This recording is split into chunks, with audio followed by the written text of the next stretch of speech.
I have read a lot of Dungeons & Dragons books, and I have run a lot of D&D campaigns. Which ones are the best though, and which ones do you really not need to bother with? Well, over here on Tier Maker, I'm going to show you what I think are some of the best and are some of the not so great. Starting out with Acquisitions Incorporated. This is one of those really kind of just fun books. It's not meant to be very taken seriously, and it's not meant for an overwhelming majority of people who are into Dungeons & Dragons, but for the few things that it does offer, I don't think it is too much of a big deal. I think it's fun for what it has. There are some interesting, unique mechanics on certain spells, like Jim's Magic Missile is a different variation on regular Magic Missile that I use in my own games, and there are other aspects about it that I think are fun for the overall game, but as a whole, it's not the best thing ever, so I would put it probably, I would say C territory is maybe there. Almost B, but not quite. I'd put it in C. Descent into Avernus, I am currently running for my group of friends, and we are having a fucking blast with it. It's been super fun. It's probably one of my favorite campaigns I've run thus far. Not the favorite campaign, but one of the better ones that I've run. However, the Baldur's Gate section is ass. Don't run it. It's awful. Skip it entirely. Jump straight into Avernus, or better yet, do it the way I did, and just do a little bit of a tutorial section in Elturel, and have your group be in Elturel as it sinks into the fucking ground, making for a way more memorable open than doing all the bullshit in Baldur's Gate that you really don't need to do. So I would say that's like the biggest thing holding Descent to Avernus back now. I have read through the whole thing, but I haven't run the entire thing, as we're currently in like just in the earlier section of running it. I'd say we've done maybe 20% of it so far. I would say thus far it is a solid A territory. If it didn't start in Baldur's Gate and it had all that garbage to do with Baldur's Gate, it may even be S, of course, depending on what happens when I finish the campaign, but I would say it's A. It's really, really good. The Baldur's Gate section is just bad. Curse of Strahd is, for me, honestly, it's a pretty easy S. And I mean, a lot of people are going to say Curse of Strahd is like an S tier thing because it's good. Like, everyone says Curse of Strahd is S tier because it is. It's a superbly written campaign. It's very well done. Some people don't like it because there's no set narrative. It's very much a giant open sandbox for your group to just roam around and explore willy-nilly until they feel they're ready to go take on Strahd, which some people don't like that. A lot of people would like a more streamlined narrative that they can easily follow instead of an open sandbox to just go where you want, help people in need, and then when you're ready, go fight him.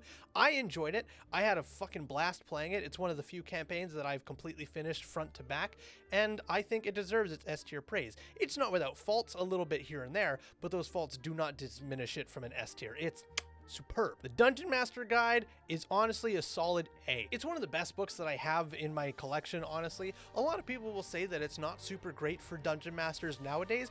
I disagree. I still think there's so much good shit in that book that a lot of people can still learn from, especially experienced DMs like myself, who maybe will get into a certain mindset of how you run campaigns and the way that you like to run them. But I think it's really refreshing and fun to go through that book and look at all the different ways that the book tells you to run campaigns and gives you inspiration to run campaigns.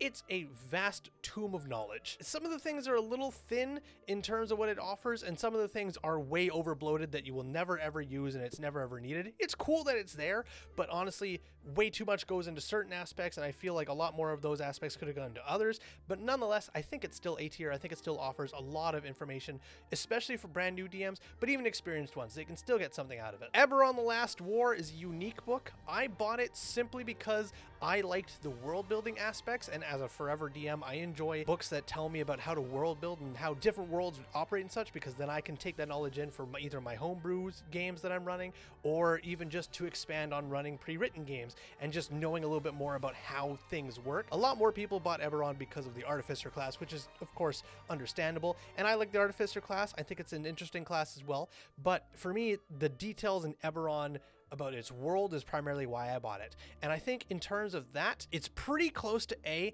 but I'm still gonna put it at B. There are not a lot of things about Eberron that I would run in my own campaigns. In the broad scope of what Eberron offers as a campaign setting, I don't think I would ever run a game in Eberron itself, but I think there's a lot of stuff in Eberron that I have and will take out of for other games. The Essentials Kit, honestly, this is an A-tier quality product. This is one of the best starter products I've ever seen for Dungeons & Dragons. It's better than the official starter product.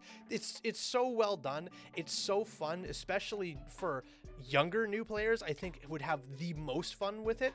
I've run it for a couple of older people, anywhere between like mid-20s to late 40s is for the age group that I've run it for, and they had a blast with it, but I've heard people online running this for like school kids having an absolute uproarious time, which I can absolutely see with just how certain aspects of the Essentials Kit work out. The Dragon of Icespire Peak is a fantastic module for new players, and even experienced players I think can have fun with it if they don't want a super serious campaign and they just want a short little month-long game that they can run levels 1 through 5. I think Dragon of Icespire Peak is incredible for that. And the whole Essentials Kit and what it offers and what it gives dungeon masters and players just starting out, and the price, at least if you can get it for, I think it's $25 Canadian last I saw, is just superb. It's an excellent product. You know what? Even I'm gonna bump it to S tier actually. It's really that good. It's just solid. Explorer's Guide to Wildemount. I love Critical Role, as I'm sure many of you do as well. Critical Role is a fantastic show. It has fantastic worlds. Matthew Mercer and his team of world builders do a fantastic job with it. However, I don't think a lot of people are going to run campaigns in Wildemount, primarily because I think a lot of people are going to have ties to Wildemount because of Critical Role, and if a Dungeon Master comes in trying to put their own spin on Wildemount, while I fully support it, of course, make your own stories in a world. It doesn't have to be set the way that Critical Role does it, but I can see a lot of players having issues if a Dungeon Master changes things that were not in Critical Role. In terms of what Wildemount offers me, I primarily used Wildemount for its magic items and a few key locations. I've taken bits and pieces of it and used it in other campaigns. I'm going to put it at B tier. Now, Fizban's Treasury of Dragons, however, this gets a solid A. I fucking love dragons in and out of Dungeons and Dragons, and just dragons in general. You put a dragon in your story and I'm interested. I just like, they're just one of the fucking coolest fantasy monsters you could ever create in any kind of fantasy. They're super fucking awesome, and Fizban's Treasury of Dragons just gives me everything and more that I want for really expanding on dragons in my Dungeons & Dragons games. And it offers even more dragons outside of the ones initially there. It builds upon dragons that were already available, and then it introduces new dragons that were just so fucking cool. Fizban's Treasury of Dragons, hats off to you. Fantastic product. Love every page. Ghosts of Saltmarsh. I have a really hard time with Ghosts of Saltmarsh because when Ghosts of Saltmarsh was announced, I was really excited that we were finally getting proper naval combat in Dungeons & Dragons. I had been using some unofficial combat that I'd found, I believe I found it on Reddit. I can't actually remember, but it was this massive write-up of several pages of how ship combat could work. Now, I simplified it a little bit because for my players, I didn't think giving them like 30 pages worth of how to do ship combat was really necessary, so I simplified it nonetheless. But then when Ghosts of Saltmarsh was coming out, I was like, yes, simplified combat for Dungeons and Dragons in an official book all around naval stuff. Let's go. Super hyped. Let's go for it. And then it came out and I read through it and I was like, oh, damn. Wow. There is not enough naval combat for a book primarily about naval combat. A lot of the pre-written missions are done on the shore side and have very little sailing whatsoever, which I get, I understand, because they took a bunch of old TSR adventures and updated them to 5th edition, so that, you know, they had like slim pickings for what they could use. Still, like, fuck, come on. To their credit though, they did introduce naval combat. It is put in the book on how to run it. It's not very good, and if you have an experienced dungeon master, they definitely can tweak it to make it better, but if you're gonna run it straight as the book says, yikes. I really want Ghosts of Saltmarsh to be better, but honestly, the thing I kept the most out of Ghosts of Saltmarsh is the stats for the different vessels. Those were nice to have, but other than that, that's about it. So I'm gonna have to put Ghosts of Saltmarsh in C. As hyped as I was for it and as excited as I was for it, the only things I kept out of it were the stats for the vessels, and that's about it. Guildmaster's Guide to Ravnica is outstanding. If you love Magic the Gathering, you will love Guildmaster's Guide to Ravnica. It is thoroughly done. It is well versed in its lore. It expands upon so many characters, so many of the guilds. It has so much information that I just find it to be an incredible product. However, I am a fan of Magic the Gathering, so Guildmaster's Guide to Ravnica speaks directly to me and is a way for me to expand upon stuff that I somewhat knew about already from the Magic universe, but now I can expand it in Dungeons & Dragons.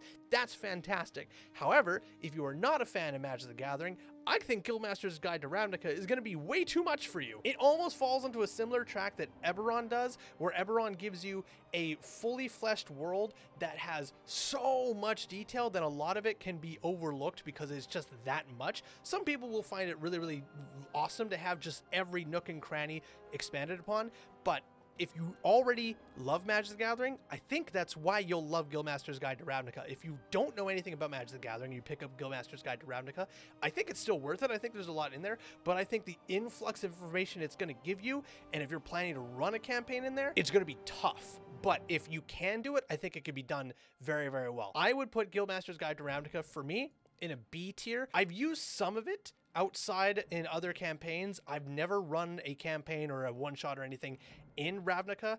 I don't know if I ever will. If I can get some people who already play Magic the Gathering to then play a one-shot of D&D, then I would consider doing Ravnica, because everybody would already be versed in that area. But outside of that, I think it's just going to be too much. Horde of the Dragon Queen. I've already made a review on Horde of the Dragon Queen, which you can check out here for my full detailed thoughts. So I'm not going to go too into it right now, but I'm going to say Horde of the Dragon Queen is an okay adventure. It has a lot of hiccups and a lot of fumbles that a good dungeon master really needs to pay attention to so that they don't put their players through it. But if you have a brand new dungeon master and brand new players using this just as their first time getting into D&D, holy damn, I don't think they're gonna have a good time. It may be the only adventure book I'm gonna put in D tier, but goddamn, I'm sorry, that's where it belongs. Icewind Dale, Rime of the Frost Maiden. I have mixed feelings on this one. The few sessions I was able to get out of Icewind Dale, yikes, early players, it's fucking rough. And I talk about that in this video here if you want to check out more thoughts on that. As you get later on into Icewind Dale, once the story really starts kicking off, then I think that's when it gets really, really good and really, really interesting. Once it kind of narrows down and you follow that set path, that's when the story really grips you and is like, oh shit, here we go. Unfortunately, we never got that far, but that's just what I understood from my reading. But before that, depending on where you start your players, it's going to be very, very confusing, not just for your players, but also for you, because the book gives you like over 10 different locations in Icewind Dale to start of, any of the 10 towns. Every one of these different starting locations is vastly different. Some offer you a lot in terms of what you can get out of them that directly tie into the overall rest of the campaign, and some of them offer you fucking the bare absolute minimum. They'll give you like one quest that you go and complete, and then that whole story is wrapped up and you're just stuck in the town,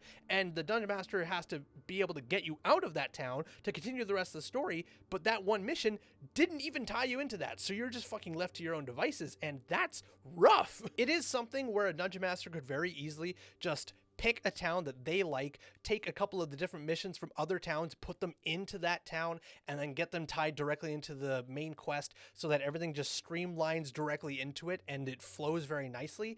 But that's a lot of extra work on the dungeon master's part, which again, if you're buying a pre-written adventure, you shouldn't have to do that. It should be able to just follow the steps, easy to go, one by one by one, and you should be able to run it very easily for your players. Any pre-written adventure that has you doing a lot of extra work just to get it to function and flow properly is not a very well written adventure. So while Icewind Dale, I feel, has some really, really good stuff going for it, even some awesome stuff going for it towards the end, the start is rough for both dungeon masters and new players. As much as I would like to put it higher, I'm gonna have to put it at C tier. If the early section wasn't as rough as it would be B, and if it was streamlined very well and it just told you this is where you're starting and you don't have to like change so much, or if it just told you like any of these missions you can put in any of these towns and just pick whatever town you like personally, but still have all the missions be the same and it all flowed together, it would even be A tier. But because there's so much random shit all over the place right at the beginning, I'm gonna have to put it at C tier. Monster Manual, fantastic. I love the Monster Manual. I think any dungeon master loves the Monster Manual. It's incredible. It has all the details about all of Dungeons & Dragons' most beloved monsters that you could ever need. It has so much lore on most of them. It has pictures for almost all of them, which is one caveat I would have to give a negative point for, is it doesn't have illustrations for every monster. Don't like that. And I think that's the only reason it's not S tier. If it had an illustration for every single monster in the book, it would be an absolute banging S tier. But because it doesn't have an illustration for every monster, it's going to have to go to A. Mordenkaisen's Tomb of Foes. This one, however, similar to the monster manual, except it expands upon it. It's basically like an expansion on the monster manual. This one's going to go to S tier. I have used so many of the monsters in Mordenkaisen's Tombs of Foes, and I love using them, especially for my experienced players, because a lot of experienced players will know like 60 to 80% of the monsters thrown at them because they're in the monster manual, which comes with the Dungeon Master's Essential Kit, which is the DM's guide, the monster manual, and the player's handbook. So a lot of them will know this. But when you start throwing random monsters that most people don't know about because they're in supplementary books like Mordenkaisen's Tomb of Foes or Volo's Guide to Monsters, which we'll get to eventually, then they start to go like, I don't know what this is. I've never encountered this before. What's its AC? What's its health points? They have no idea. What can it do? And Mordenkaisen's Tomb of Foes has such a giant expanse on crazy monsters with crazy abilities that people would just never think of, and that for me is just mwah, chef's kiss. Love it. S tier. Player's Handbook. I mean, S tier. It's the best book of them all. It's the book everyone needs. The Dungeon Master needs this so they know how the players work. The players need this so that they know how to play the damn game. It's incredible. It has to go in S tier. It's super good. It gives you everything you need and more. Rise of Tiamat, another campaign that I have a full review about. You can check it out here. A lot of people are going to pick this book up expecting something that the book does not give you. This book has a lot of politics and a lot of discussions and a lot of table talking that I personally think is very cool, and I enjoy doing it.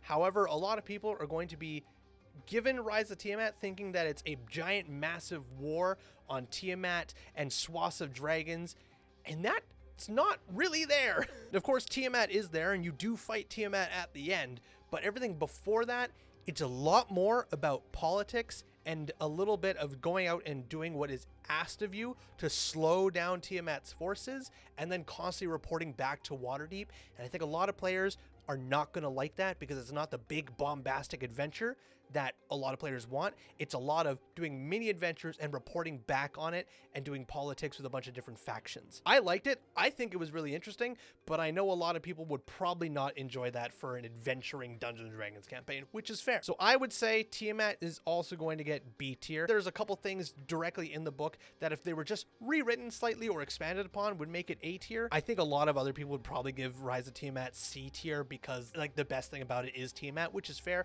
but I think it's cool. I'm going to put it at B. The starter kit. This was the beginning product for a lot of people getting into Dungeons & Dragons for the longest time before the Essentials kit came out. And I think it's misleading because when you think about Dungeons & Dragons, the first thing that comes to your mind is the title itself, Dungeons & Dragons, which you would think involves a lot of dungeons and a lot of dragons and a lot of people fighting dragons at the end to achieve victory and save the princess and all that kind of stuff. That's like the fantasy trope that everyone thinks of when they first think of Dungeons & Dragons from an outside perspective. So as a person starting Dungeons & Dragons, you would think the best place to start would be with the starter kit and the adventure that the starter kit provides, which is Lost Mines of Phandelver.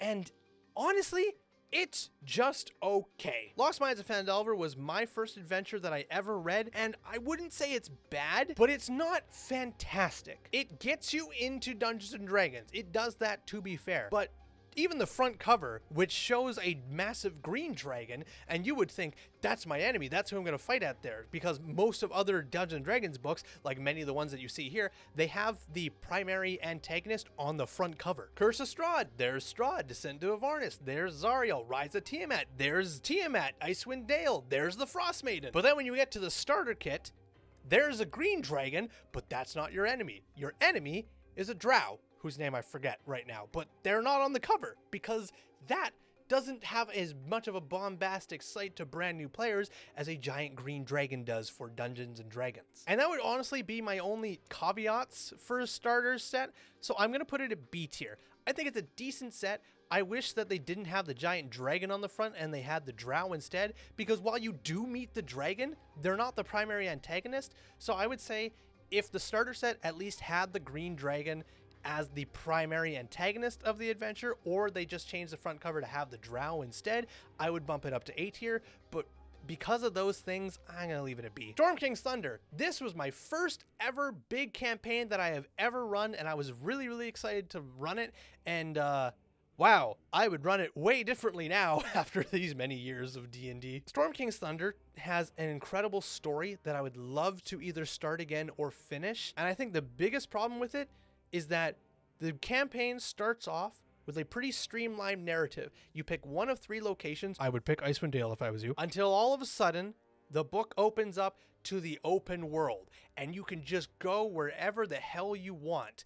And this could have been a good plan if the book at least gave you detailed descriptions on every place you're supposed to go. Because suddenly you were in one place and the book gives you an accurate description of what you're doing there, and you deal with the giants, that's the problem that's happening there. And then as soon as the book opens up and you get your floating blimp and you can go wherever the hell you want, the book gives you the entire map of the Sword Coast and a brief, and I do mean brief, description on every single location across the Sword Coast that you can visit in your blimp. Now this may sound cool, except for the fact that if you go to any of these locations and you want to do something there that doesn't directly tie into the story, the amount of details the book gives you is minimal. For example, Waterdeep, the capital of the Sword Coast, the biggest city of the entire Sword Coast with the most history, the most lore, the most politics. It is the center of everything. It has so much to do. And the book gives you less than 1 page of a write-up when you go there. Waterdeep has 2 campaigns strictly for it. Dragon Heist, which goes from levels 1 to 5, and then Tomb of the Mad Mage, which goes from levels 5 to 20. Granted, Tomb of the Mad Mage happens in the giant tomb underneath Waterdeep, but nonetheless. Now granted, this open world part is not the entirety of the campaign. You only do the open world part until a certain event happens with another giant that then steers you back on track into the narrative, and then you follow that. And once you get back onto that narrative and continue down, then Storm King's Thunder becomes fantastic once again. And honestly, I think Storm King's Thunder should have just had the Sword Coast Adventurer's Guide shoved into it and just made a giant tome with super detailed stuff about every single place that you could go to, so that you had an accurate description for every place that you went to. Some of these locations have 4 sentences and that's all you got, and you got to make the most out of it. And it's like, what? I think 80% of the locations that my party wanted to go to, I was constantly going on Google searching up more information than the book was giving me, just so I could give them an accurate description of when they landed. What do they see? Who's going about? What is there to do? Because the book gave me fucking nothing. So I would once again put Storm King's Thunder in B tier. I think it has a lot going for it. The story is really cool, but that open world section is so fucking weird. It is the perfect description to fit as wide as an ocean, but as deep as a puddle. And the only way to fix that would be if you grab the Sword Coast Adventurer's Guide, because the Sword Coast Adventurer's Guide gives you a very detailed description on most of the primary big locations in the Sword Coast, which you will need if you're going to run Storm King's Thunder, especially for that open world section of it. It also has a couple subclasses for a lot of the classes that were put into the player's handbook, but those subclasses are not super fantastic. They're okay, they're flavorful, but in terms of actual gameplay, not the best. They're average at most. Plus, most of the details that you would find in the Sword Coast Adventurer's Guide, you can find in simple wikis and Google searches nowadays. So I'd put the Sword Coast Adventurer's Guide at C. It's not bad per se, but it's very outdated now. The subclasses are pretty average, if not just bad for a couple of them. And most of the details you could just find with a couple of Google searches and wiki pages. Tales from the Yawning Portal is another one of those interesting books that's similar to Ghost of Saltmarsh, where they took a bunch of old TSR adventures and updated them for 5th edition. Some of the adventures are really interesting. This is where they also brought back the Tomb of Horrors, which, if you don't know the Tomb of Horrors, good, because yikes. I think Tales from the Yawning Portal is a fantastic extra book to have for dungeon masters making homebrew games. I wouldn't run all the adventures and Tales from the Yawning Portal back to back for a new group. I don't think it fits super well, because all you're doing is going to the tavern, and then when you have a party that's like, let's do some adventuring, they literally jump into the well and boop, pop out the portal into one of the adventures in the book. And you just would be repeating that over and over again if you ran it from cover to cover for the same group. So if you're looking for a compelling story or a straight narrative, it's not really there. I also want to make a very big point on not running the Tomb of Horrors from the Tales of the Yawning Portal, because they did not change it. They took the Tomb of Horrors from TSR and they made it 5th edition, but the actual Tomb of Horrors themselves and how it runs, they didn't change it. And they really should have changed it, because holy shit, the Tomb of Horrors is awful. XP to level 3 has a fantastic video on the Tomb of Horrors and how they would change it to make it an actual fun 5th edition adventure. So I'll link that video down below if you want to check that out. But for those who don't know, the Tomb of Horrors was made when Gary Gygax was very much against the players, and Dungeons & Dragons was very much about players versus the Dungeon Master, instead of the Dungeon Master and the players telling a story together. It is a full-blown dungeon strictly meant to kill you, and that is it. It is not fun, it is not interesting, it's not adventurous, it doesn't have a good story. It doesn't even matter what level you are. You can run through this dungeon and complete it potentially at level 1 or level 20.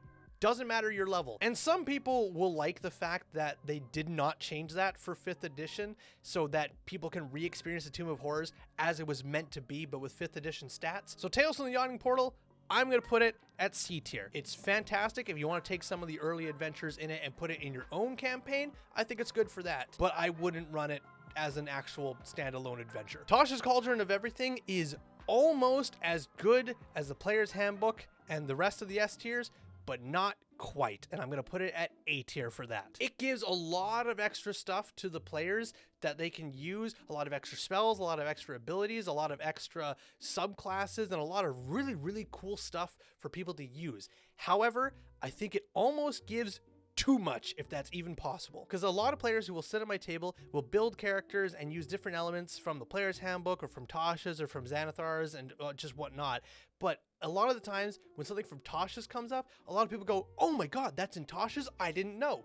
And Tasha's stuff gets overlooked so much because I think it just has too much, which seems like an odd thing to say, but I think it's very, very easy to get overwhelmed with information. So while I do like that Tasha's gives a lot of options for players, I think it gives way too much and a lot of it can be forgotten. So I'm going to put it at A tier because of that. The Wild Beyond the Witchlight. I've never run this campaign, but I did play in a little bit of it with a different Dungeon Master, and this is not a campaign for me. So my opinion on it is going to be very skewed because of that. The Wild Beyond the Witchlight is very, very clearly a direct Alice in Wonderland converted into 5th edition game, which is not per se a bad thing. A lot of times that will happen, especially in Magic the Gathering. They'll make sets directly based off of other things. And the same thing happens in D&D with Mythic Odysseys of Theros being a direct comparison to Greek mythology. But the DM who ran this campaign for me ran it in the way where you didn't have to do combat ever, which is something the book tells you, is that you can do this whole campaign cover to cover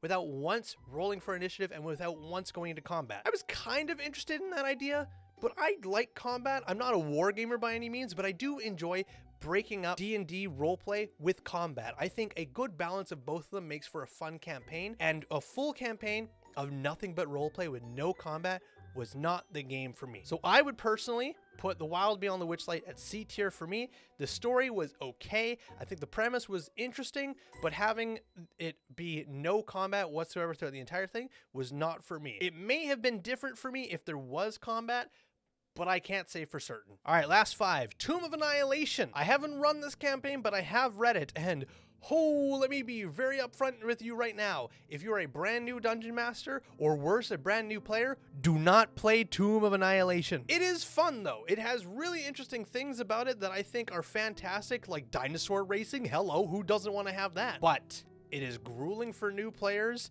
and some of the aspects about it are really tough, and also a large portion of it is a dungeon descent. And if you are not one for dungeons, Tomb of Annihilation is not for you. And because I've never run it, I can't really put it anywhere into like S or A tier because I've never experienced it. I've only read it. I'm gonna have to put it in B tier for me. Ravenloft Supplement book. This one is relatively new to me. I haven't fully finished reading it, but I've read bits and pieces and I've gone through the monsters that are in it, and I think it's a decent book. I was honestly very surprised when this was announced because I was like, we already have Curse of Strahd. Curse of Strahd is, yes, an adventure, but it's an adventure that gives you every bit of Ravenloft and every bit of the plane that Strahd resides in. So I wasn't sure what you could offer to people that they wouldn't have already experienced in Curse of Strahd. I was wrong about that. Ravenloft has a lot to offer, a lot of really spooky stuff that I think can very easily be put in other games or even other one-shots for that matter. Ravenloft overall surprises me. Well done, well written, some very cool, very spooky things. I'm gonna put it at